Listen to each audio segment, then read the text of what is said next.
Have you ever stared at a math formula and just felt completely lost? Like you're trying to read some ancient, forgotten language? Well, today, we're going to change all of that. We're not just going to solve math. We're going to learn to read it, to find the hidden stories inside the numbers and letters. Oh yeah, the age-old question. We've all been there, right? Sitting in class, looking at a board full of X's and Y's and thinking, seriously, when am I ever going to need this in my life? And you know what? It's a totally fair question to ask. I mean, just look at this thing. This is a formula for a mortgage payment. It looks like absolute gibberish, doesn't it? It's the kind of thing that makes your brain just want to shut down and say, nope, I'm out. Math's not for me. But here's the secret. The problem isn't you, and it's not even the math. It's the way we're taught to think about it. For years, you've been trained to be a human calculator. Just plug in the numbers and spit out an answer. But that's missing the best part. The real magic happens when you stop trying to just solve it and you start to read it. So that's our job today. We're going to become mathematical translators. We're going to take these expressions that look so intimidating and learn how to read the story that each little piece is trying to tell us. And I promise, you can put your calculator away. This is all about reading, not arithmetic. Now, every good story has its basic grammar, right? You've got your characters, your setting, your action. Well, math stories are exactly the same. So before we dive in, let's meet the main characters. First up, we have terms. Think of these like the big scenes or chapters in a story. They're the major chunks of the equation, the pieces that are separated by a plus or a minus sign. Each term tells its own little part of the larger story.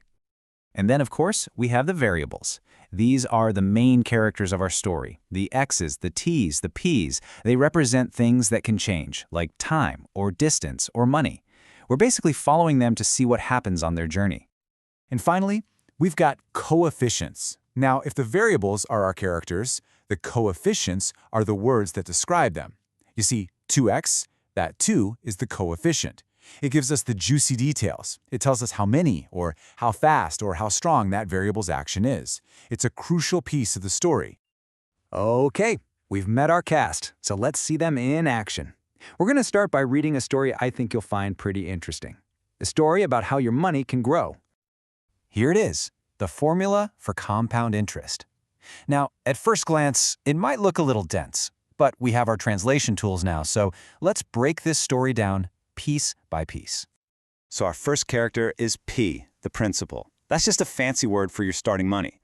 The way I like to think about it is this is the fuel you're putting in your car for a long trip. The more fuel you start with, the bigger the journey. Now, check out what's inside the parentheses, 1 plus R. This little piece right here is the heart of the story. This is the growth engine. The 1 represents 100% of your money. You get to keep what you started with. And the R, that's the interest rate, the new money you get. Together, they are the engine that makes your investment grow year after year. So what turns the engine on? Well, that's our last character, the tiny little t up there for time. It's the exponent. Think of t as the on switch. It tells your growth engine how many years to keep running and compounding. So the story is simple. Your final amount A is your starting fuel P, powered by a growth engine, 1 plus R, that's been switched on for T number of years. See? It's a story. All right, so that was a financial story. But what's so powerful about this is that it works everywhere.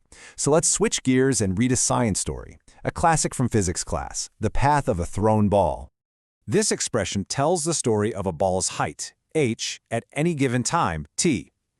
Now this story is structured a bit differently. Instead of one big piece, this story is told in 3 separate parts, or 3 terms, all happening at once.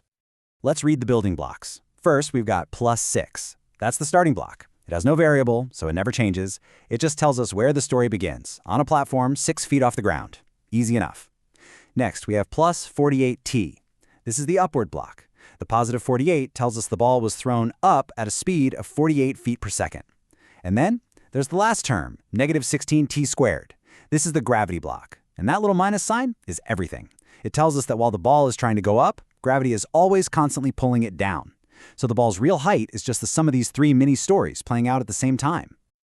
Okay, now this is where things get really, really powerful. Because reading the structure of a formula doesn't just tell you what's happening. It can reveal deep truths about why the world works the way it does.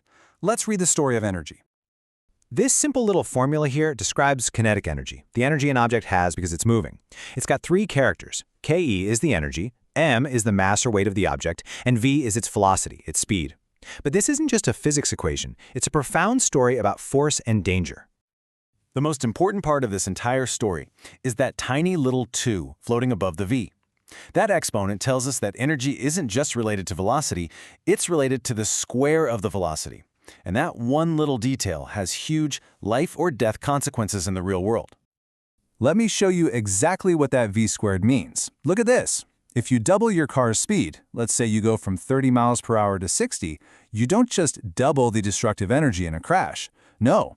Because of that squared relationship, you actually quadruple it. A 2 times increase in speed leads to a 4 times increase in crash energy. That is the story hidden inside that simple formula. It's the reason why speeding is so incredibly dangerous. Doubling the weight of a car only doubles its energy, but doubling its speed quadruples it. We didn't have to plug in a single number to understand that. The math itself told us the whole critical story. So you see, what you've picked up today is way more than a neat math trick. It's a new superpower. It's a lens that lets you see the hidden rules that govern everything from your bank account to the universe itself. So my challenge to you is this. Start looking for the stories. Look at a recipe, a weather forecast, your monthly budget. What are the variables? What are the coefficients? What is the story that the math is trying to tell you, right there in plain sight? Because from this moment on, you're not just someone solving for X anymore. You have a new identity. You are a mathematical translator with the ability to read the secret stories that write the rules of our world. Thanks for learning how to read them with me.